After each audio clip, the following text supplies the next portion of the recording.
Bikin emosi, 4 poin saksi bongkar kelakuan Mario Dandi, AG, dan Shane Lucas.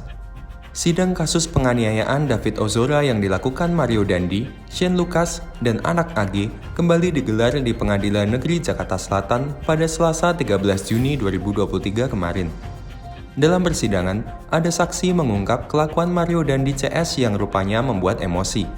Diketahui, akibat penganiayaan brutal tersebut, David Ozora sempat mengalami koma ketika dirawat di rumah sakit. Simak beberapa poin saksi ketika membongkar kelakuan Mario Dandi CS yang membuat emosi berikut ini. Shane main gitar, Mario dan anak AG bermesraan.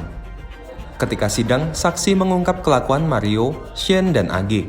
Menurut saksi, Shane asyik bermain gitar, sedangkan Mario Dandi dan anak AG mesra-mesraan gandengan tangan. Dua orang saksi yang mengungkap hal itu adalah orang tua teman David, Rudi Setiawan dan Natalia Puspitasari. Pasutri itu mengaku melihat Mario CS bersenang-senang di Polsek Pesanggerahan. Rudi dan Natalia diceritakan ketika itu menjalani BAP di Polsek Pesanggerahan untuk memberikan keterangan terkait kejadian penganiayaan David. Dalam pengakuannya, ketika berada di Polsek, Rudi melihat Shane bermain gitar di sebuah ruangan kaca. Sedangkan Mario dan AG bergandengan tangan sambil mendengarkan petikan gitar. Shane main gitar menghadap Mario dan AG. Saya lihat AG gandeng tangan Mario, terus dia nyanyi main gitar. Saya berpikir kan, yang satu lagi koma, lagi berjuang antara hidup dan mati, tapi di sini masih ketawa-ketawa, ungkap Rudi dalam sidang. Sama seperti Rudi, Natalia menceritakan momen ketika dia melihat Shane bermain gitar. Dia mengaku emosi dengan kondisi tersebut. Natalia menyinggung kondisi David yang ketika itu masih dalam keadaan koma. Lihat Shane main gitar yang mulia, itu bikin saya emosi sekali karena saya tahu kondisi David saat itu masih koma.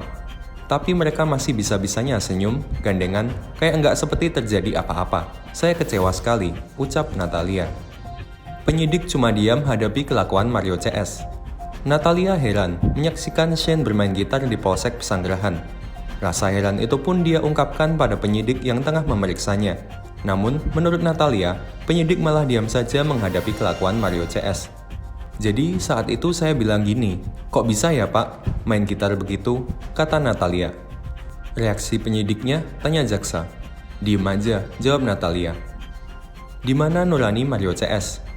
Natalia kemudian melanjutkan ceritanya. Sambil terisak, dia mengaku kesal karena melihat Mario dan AG sibuk bermesraan dan tidak menunjukkan rasa menyesal karena menganiaya David secara brutal.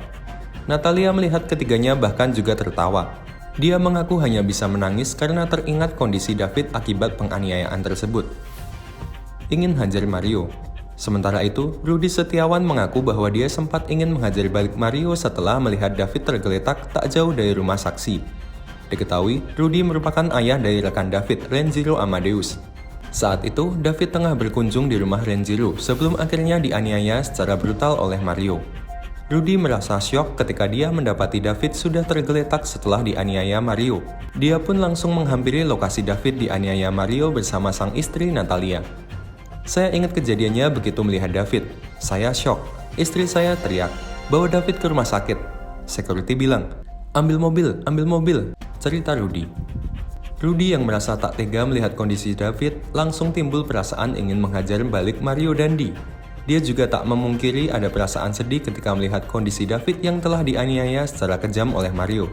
Apalagi postur badan Mario lebih besar dibandingkan David.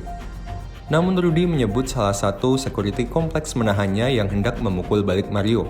Security itu pun langsung meminta Rudi tetap mengambil mobil untuk membawa David ke rumah sakit.